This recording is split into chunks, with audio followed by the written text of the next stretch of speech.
Како кажа Футринава, Бојан Ковски е наш пријател, мој личен и секако на Телма телевизија. Следниве минути јас ќе кажам дека ова е разговор со уметникот кој што ја претвора кожата во платно, уметноста во едно живо искуство и ако гледате негови или читате всушност интервјуа, тој знае да каже телото како платно, бојата како јазик, трансформацијата како уметност.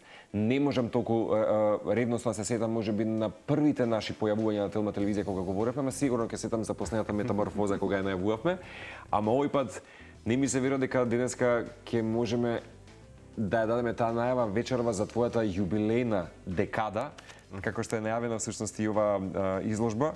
Всушност во Сулијан и нема да биде само една ретроспектива, туку јас би рекол еден визуелен и концептуален дневник на твоја деценија, уметничка галерија и трансформација, така што во творештвото на Бојан телото не е објект, туку и простор на израз. Бојата не е само естетика, туку јазика.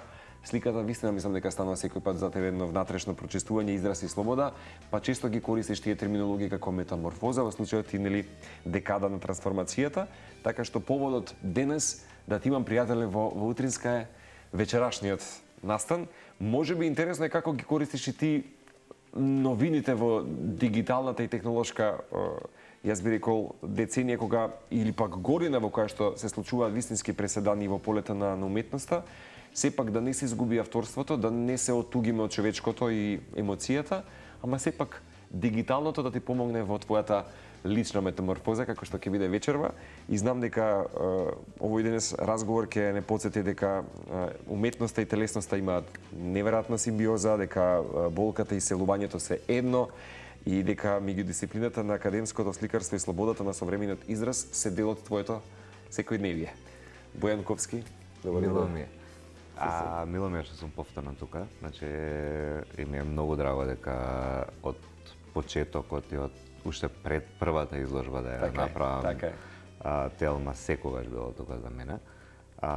И ми е баш и затоа денеска прифатив да дојам на интервју заради тоа што обично на денот на изложбата гледам. Да си цело време сум потребен на локација, така да моментот на самото оттргање од местото кај што ќе се случува вечерва настанот е малце шкакливо. Да, знам дека е хектичен распоред, затоа ќе те заблагодарам, затоа што неколку часа те делат.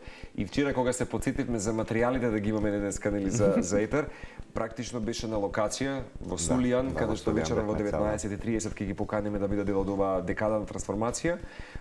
Јас мислам дека ова ќе биде повторно нели твое, односно наше лично видување на твојата различна фаза од творештво и изложба која што веројатно ќе отвори длабоко патување низ промена на уметничка слобода и таа внатрешна метаморфоза за која што секој пат говориме. Да. Сега разликата со оваа изложба е што не ја работам сам. Оваа изложба е работена заедно со Бојан Стоилковски, така да со Воки теравме целиот процес од моментот на затоа што делата се направени од мене, се обмислени, се инспирирани од претходни мои дела.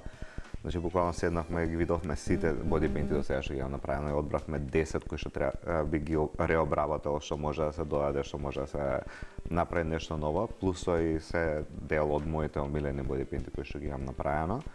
Но после тоа целата визија од тоа како ќе изгледа, како ќе биде представено, како ќе изгледат видеата, тоа беше Воки, кој што неизмерно сум му благодарен за како ги оживеа делата.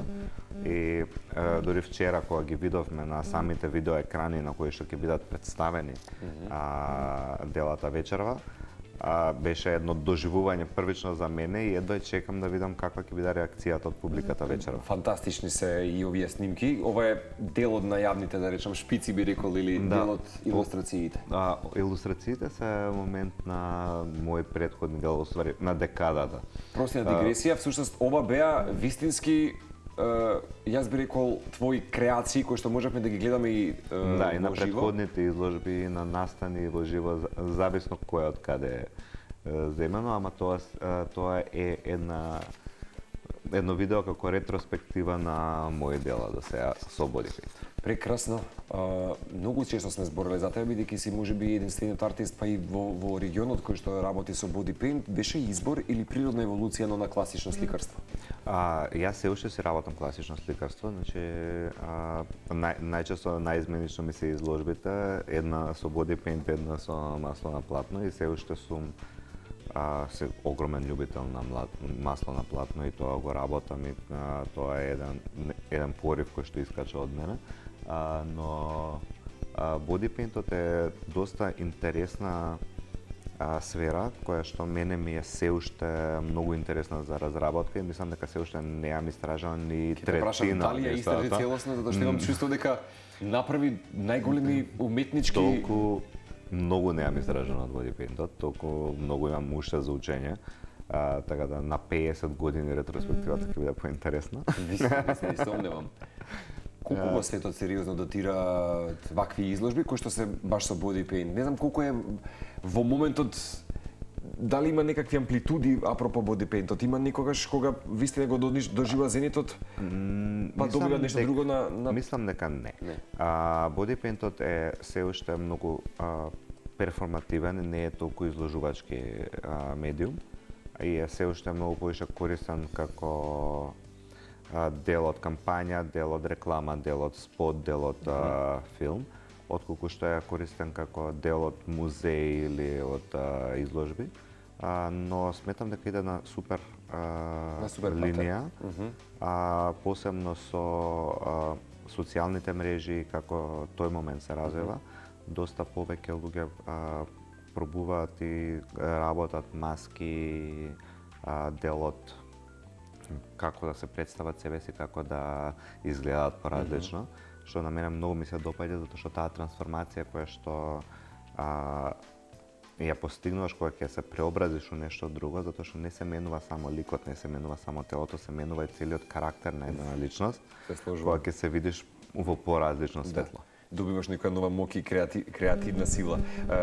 Сега ти спомена дека никој пат не го загуби попат нели во целиот овој процес на деценија класичниот сликар, меѓутоа кога првпат почна да работиш со живо човечко тело, се смени перцепцијата на оној класичен сликар и академскиот Бојан кој што го имаш во... Не во моето сликарство. Во масло на платно не се мешаат двата света воопшто. Ќе се измешаат за брзо, тоа ќе дојде, мислам дека веќе доаѓа природно да ги спојам и двете гранки во кои што работам, така тоа ќе го видиме на некоја наредна изложба, се надевам наредната или понаредната година. Првин да ја завршам изложбата Етерно стигни со огинот за да ги завршам елементите, но да, мислам дека наредната фаза е да ги спојам и двете и да видам како тоа би функционирало. Да. Оно што е интересно, слободата на изразување. Мислам, мене body paintот ја не сакам цело време да му давам на тоа нели значење да го запоставам се она што тебе ти е нели и творештво академско што се вели, меѓутоа сликањето на човечко тело е еден неверојатен интимен чин. Да ти се сите овие луѓе кои што ги имаме и ги гледаме сега во оваа нели твоја деценија на уметност е да ти го споделат најинтимното нешто што можеби некој пат го криеме вешто, она што не сака нели другија да го види или пак да речеме публиката. Каде за Бојан заврши уметноста, а почнува довербата во овој случај? Сметам дека според последниве 10 години што го работам тоа, една од најбитните работи кои што еден уметник кој што се бави со ова треба да го има е честност и принципиелност при работа и да не се направи нешто кое што може да го загрози моделот или било кој друг во целата кампања или сликање или видео или било што. Моментот е довербата се гради прво кога ја познаваш личноста, друго кога ја знаеш неговата работа и трето кога знаеш дека од тој човек можеш да веруваш и нема никогаш излезено ништо што би било проблем за модел, фотограф, видеограф или било кој соработник. Ти се случува некој пат моделот да стане коавтор на процесот? Секогаш. Да. Моделот е фактички коавтор на процесот. Заради тоа што еден бојбенд, ја можам да го насликам најперфектно и тоа да ви изгледа совршено. Доколку моделот не го оживее, тоа е пропаднато дело. Инвестицијата е залудна тука. Значи, моделот е секогаш кој автор на делото, затоа што на крај, она што го гледаме као финално дело, е една соработка меѓу авторот и моделот и фотографот и кој друг да е од тимот во боди пейнтот кој се работи, затоа што целото тоа го прави една целина која што на крај ја гледа гледачот. Што, односно, често ја третираш бојата како емотивен код.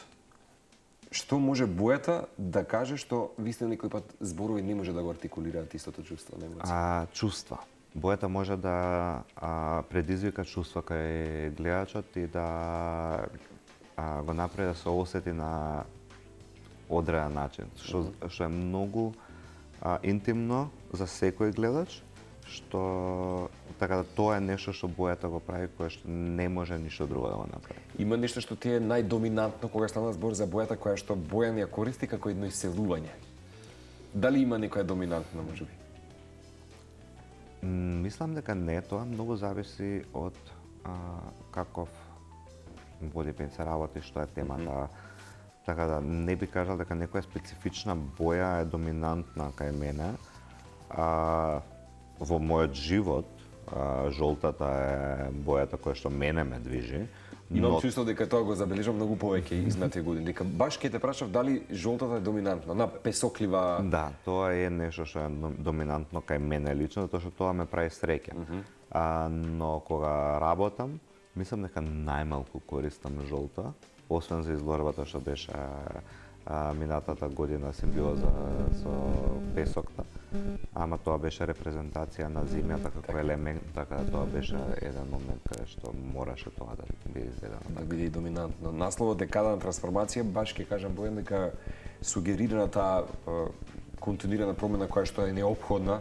Мислам кај секој од нас нас што се деси врз мене. Значи, јас последниве 10 години се осеќам дека целосно се јам изменето. Дека моите погледи се сменат и начинот на работа е сменат. Многу имам научено и сметам дека ова беше баш декада на трансформација за мене, не само на телата кои што ги имам трансформирано и бодипейнтите кои што ги имам направено, него лична трансформација. Што беше најболниот дел од трансформацијата, ако те прашам? Види, во секој живот имаш различни периоди и различни болки. Најболниот период за мене беше оставањето на се друго за да се бавам стрикно со уметност и да бидам слободен уметник во држава, така да тоа беше една борба која што течеше од 2015 кога го заврши факултетот за ликовни уметности до сега, така да сега веќе отпочнува целиот процес тоа да расте и сум многу задоволен од како тече. Да, и знаеш како кога ќе ги погледнеме изложбите кои што често ги споменуваме, се појавуваат природните елементи, земја, песок, вода, претпоставам дека природата во твојата уметност и можеби е контекст, ама и активен учесник во нештото на. Тоа е многу точно. Јас сум човек кој што обожава природа и се тоа што не е дадено, а не тоа што го имаме направено. И мислам дека тоа е и главниот момент кој што нас не движи, што не прави среќен, затоа што доколку заминеме негде, доколку прошетаме, доколку отидеме на планина, доколку отидеме на море, никој не вика архитектурата, вика колку е сино морето. Или ако отидеме на планина, не гледаме колку убаво, викаме колку убаво селото, не викаме колку е зелена природа. Така е. Апсолутно. Така да мислам дека тоа чувство кое што ни го буди самата природа и тоа што ни е дадено на нас од природата е незаменливо. Ако те прашам дали човекот денес е одвоен од природата повеќе отколку што мислиме, кој ќе биде одговорот на Бојан? Да. Да? Јас сметам дека доколку поминеме на улица и прашаме дали кога последен пат имаш да станато босна трева, како да ми го прочитам прашањето? Ке ти одговорат, мислам дека 100 луѓе, еден ќе ти каже да. Еден ќе ти каже пред недела ден. Што можно и ниту еден да ти го каже тоа, но тоа е тоа поврзување со природата е нешто што е есенцијалното, фундаменталното на секој човечко битие. Кога ќе те прашам што значи за тебе спој меѓу човекот и елементите, кој би бил најкраткиот одговор јасен? Спој меѓу човекот и елементите. Животот. Тоа е наједноставниот одговор е животот е спој меѓу човекот и елементите. Ние не можеме без воздух, не можеме без вода, не можеме без тло, не можеме без огин. И тоа се елементите кои што нас ни се потребни. Значи, може без се. Ја бев најсреќен пред една недела, си го заборавив телефонот у студио и немав телефон 18 сати, посреќен човек од мене. Дигитален детокс, не постои подобро. Денеска ја забележуваме разликата. Сме оптеретени со многу работи кои што се многу небитни. Се сложувам. Да бидеме сведоци на уште една, јас би рекол, или твоја трансформација, пак ќе кажам, вистина секој пат привилегија човек да се го схитува на тоа што го создаваш. Не знам до кај стигнавме со елементите, ама ќе очекуваме до крајот да се заокружи уште еден циклус. Да, останува уште еден циклус, останува уште огинот, тоа се надевам дека ќе биде до крај на годинава. Супер. Ама ќе биде. Супер. Потсетам, иако е спомена дека е тандемски чекор вечерва на некој начин или креативност, меѓутоа изложбата на Бојан Ковски вечерва започнува во 19:30 во прекрасниот Сулијан. Ќе биде се тоа што го погледнавме во еден дигитален и пријателски. Тоа се нови дела кои што се дигитални дела, кои што се видео инсталации, кои што ќе ги видиме вечерва. Дополнително ќе имаме и подкрепени со музика, ќе имаме и диџеј, ќе биде повеќе као прослава на оваа декада отколку изложба. Така да сите ги покануваме вечерва, отворена изложбата, нема карти, нема покани, нема ништо, секој е добре дојде на самата изложба, да ужива во уметност и да ја прославиме оваа декада.